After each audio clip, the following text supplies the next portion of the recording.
Jewel took my hand and pulled me down the aisle of the church toward the front doors. "Come meet my Hanky, Mr. Reed," she invited with her bright smile. I hated to admit it, but some of my kids had pet names for inanimate objects because they offered comfort when the children needed it the most. I always believed Jewel's Hanky was some sort of a doll. She talked about Hanky a lot in class, gushing about him saving boys and girls from bad men and working hard to make sure everyone was safe. She mentioned seeing Hanky on the internet, and she said he was like Superman. Who was I to argue with her vision of happiness and safety? When a taller, muscular man with dark brown hair and bright green eyes came into the church, shaking the snow off from his very short hair, I was a bit tongue-tied. "Hanky, this is Mr. Reed," Jewel introduced as she pushed up her pink and black glasses. I turned to look at Hanky, seeing a man who should have been on a runway in Milan. He extended his hand for me to shake, and I fell under his spell before my next breath. "I'm Hank Schatz, Jewel's older brother.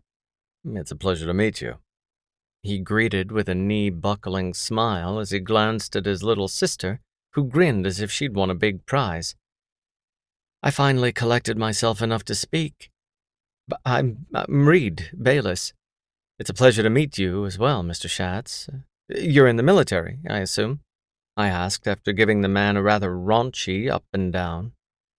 In my defense, the guy was smoking hot, and I couldn't help myself.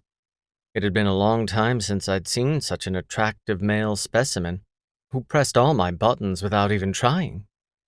Also, the short haircut gave away his profession pretty quickly.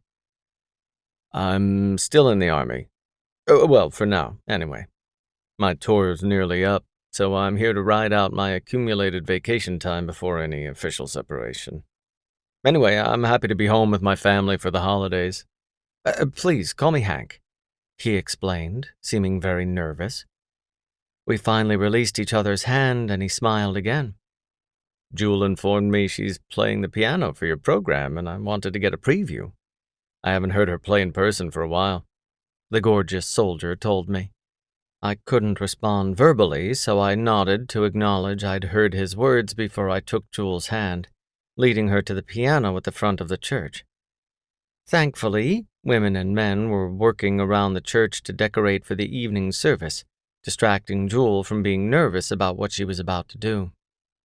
As Jewel and I played the songs to ensure she felt comfortable, I glanced out to the front pew to see Hank Schatz staring at me with a smile. Or so I thought. Hoped. He might have been staring at his sister, but it seemed he was looking at me. Maybe it was wishful thinking? It wouldn't be the first time my imagination got the best of me. It would be the first time it led to a broken heart, if I was wrong. "I think I might puke, Mr. Reed," Jewel whispered to me as we stood in the vestibule in the back of the church to await our cue. "I think you'll be just fine, sweetie," I assured as we listened to Reverend Sandra giving the welcome prayer to those present for the service. All of my kids were wearing red robes with white shawls around their necks that a group of mothers had made for the performance, and they were so excited it nearly brought tears to my eyes as I snapped a few pictures with my phone. On the cue, "Amen," we entered the sanctuary in 2 lines with an a cappella version of the first verse of the birthday song. When Jewel arrived at the piano, she began playing another verse before she then moved the class on to "Away in a Manger," which was followed by her solo at the beginning of "Do You Hear What I Hear?" When she rose to stand with her classmates, I took my seat on the piano bench to play the rest of the verses. Those angelic voices made it hard for me to see the sheet music as I played. The sound of them was, indeed, inspirational.